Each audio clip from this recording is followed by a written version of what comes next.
good morning, time to go.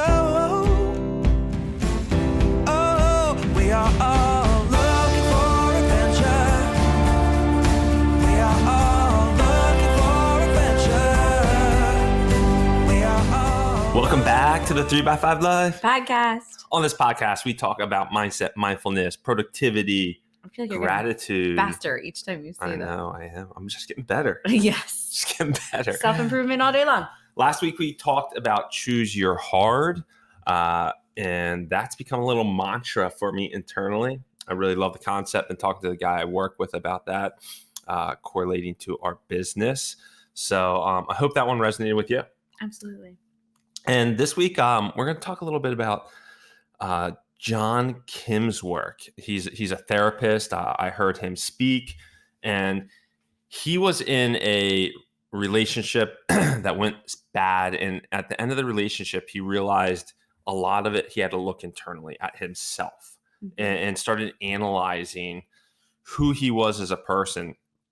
And he talks about these interesting concepts with pseudo self, solid self, and he brought it back to the Fight Club analogy. Mm-hmm. So I'm sure most people in here have watched Fight Club. If you haven't, I'm going to say the end. But at the end, they basically... Spoiler. So basically, Edward Norton and Brad Pitt, like, you realize that they're the same person. Mm-hmm. And Edward Norton collides with what John Kim, this therapist, calls his solid self. So Brad Pitt was his solid self. And Edward Norton kept on fighting off his solid self to be his pseudo self. We're going to explain this here in a second. But at the end, the solid self wins out, and the solid self is the one that gets the girl, has all the confidence, moves forward with a purpose and meaningful life. And so your solid self is really the whispers you hear in your ear, the true person you are internally, instead of the pseudo self where you're almost like ripping out the best chapters in a book of who you want to show up as. And it's like removing the chapters of your book. So like if you had a book and you have these chapters, you're removing the pieces that you don't want people to see. So when you show them the book, it just has those shiny pieces. And it's that idea of how do you become that solid self that has all of the parts, all of the prickly parts too. And John Kim talked about that in a relationship when it does go bad, like it's really easy to blame the other person. But I think he utilized that as a catalyst. And sometimes that's what it takes for us to do the work to go like internal with who you are as a person.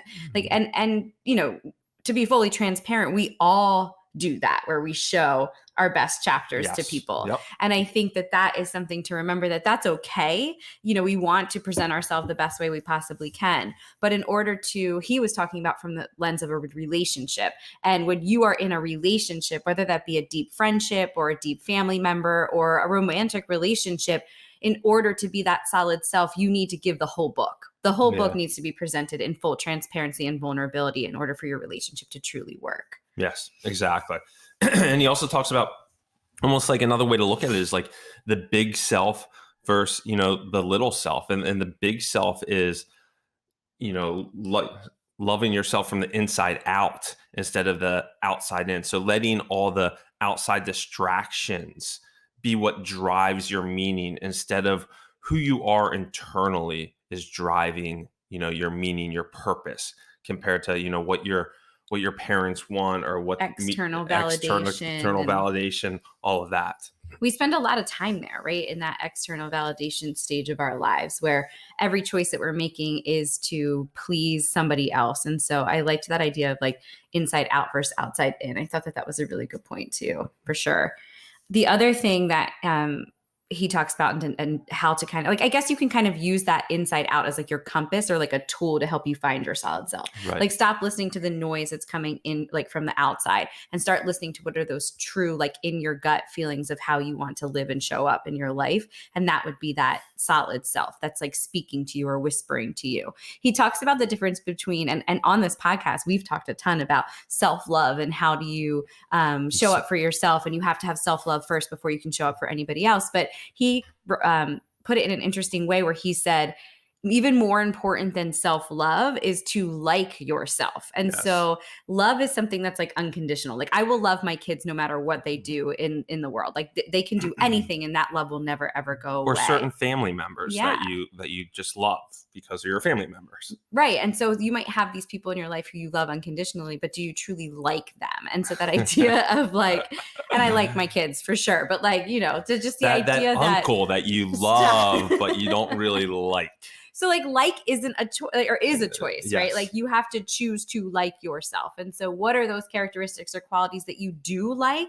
And then using this opportunity to get rid of or to dispose of or to let go of maybe some of those qualities that aren't quite serving you. And it's like almost do like a check-in with where am I right now with how I like the way that I'm living my life? Am I using my fundamentals? Am I, being the friend or the parent or the spouse that I want to be? And then that's a really nice like assessment tool that then gets you closer to that solid self. Yeah. And I was reflecting on this, and I mean, I've always loved myself. I never would, want to do harm to myself or anything like that. But there was a stage in my early 20s where I don't know how much I liked myself because I think I wasn't living to my full potential, and I knew it, and I was ignoring the whispers going back to solid self until I started scratching that itch.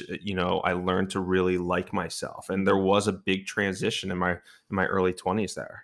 Because if you want to like yourself, you have to start putting things into practice, right? Like maybe you're not happy with the way that you are physically, like you're feeling fatigued and low energy. And so you need to do something to help support that. And so that like yourself is a like assessment tool, but then the actions, like we always talk about, that will get you closer to that like. And for you, it was you let go of like some of the things that were distracting you from your job. Like I remember I would be like, I was teaching at the same time that he was working, and he would be, sending out emails with funny memes and stuff. And he'd be like, and I'm like, what are you doing? You're supposed to be too worried about making my college buddies laugh. Right. Like compared to actually working. And so that is where a lot of your like focus and fundamentals at work have come in, because you have a very strategic like focus blocks, and those tools that you put into place are what allowed you to like yourself in your role as business professional or whatever. And that's the other thing. You can like yourself in one area and maybe not like yourself in another area of your life. You might really like yourself in how you show up for your kids,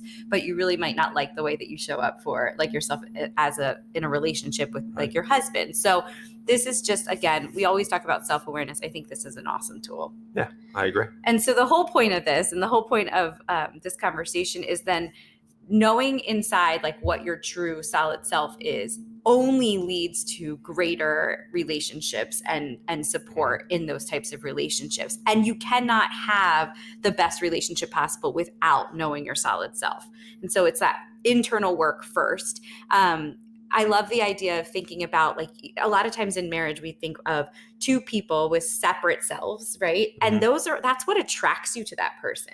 Like I was attracted to Bryan for specific characteristics that made him totally unique. And we definitely have some differences in the way that we think sometimes, in the way that we like, organize our lives and our tasks.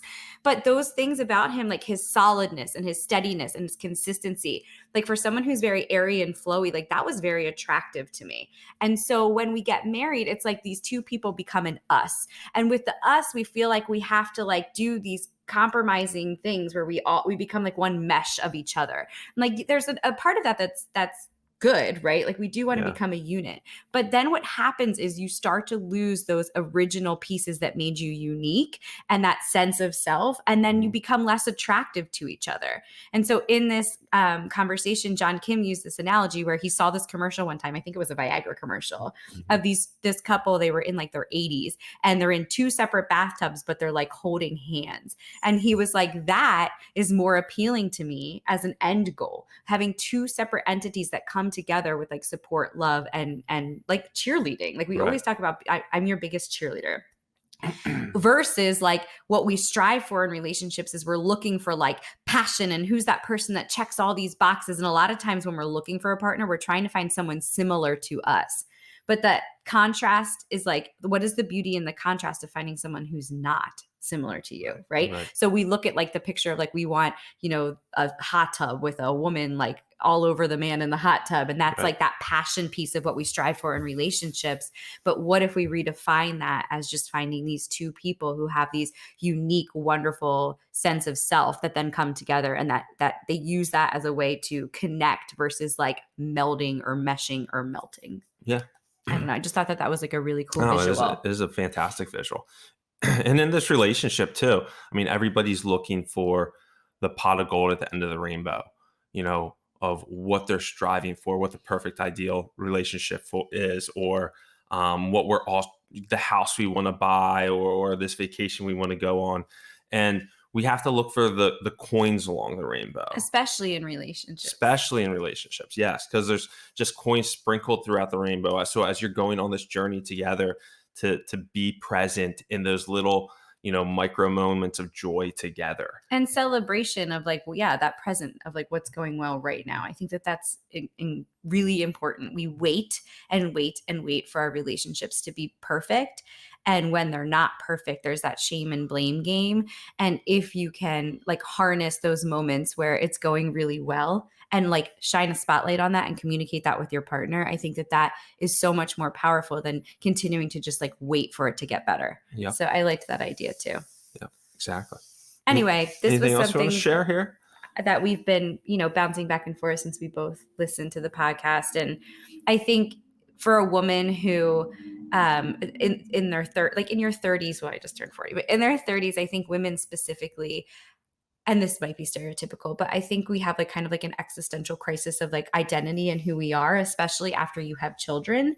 Like, I think it's natural to lose a little bit of sense of self when you're pouring into your family so much, and men too. But like for women, it's a really big shift. And I know a lot of my friends, and in myself included, there's been moments where I've lost sight of my true solid self. And so I just felt like this was such a great reminder of how important it is to revisit those pieces of me that make me unique and that I'm really proud of, that I really like about myself. Yeah. And so I just thought maybe this could help somebody else too. Yeah. And from a men's lens, I think men, as they get older, they tend to not be great at relationships, you know, nurturing friendships as they get older. I mean, it's a pandemic across at least the States. And, you know, liking yourself, you know, as a man, because you don't have those relationships as much with other men, is very helpful as well.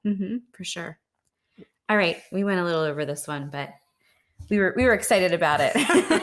We hope that you have an awesome week and that gives you some food for thought, and, you know, looking for those quiet whispers from that internal dialogue versus the external, and just finding moments to connect back to those pieces of yourself that you really like. Yep. Until next week, guys. Take care. We are all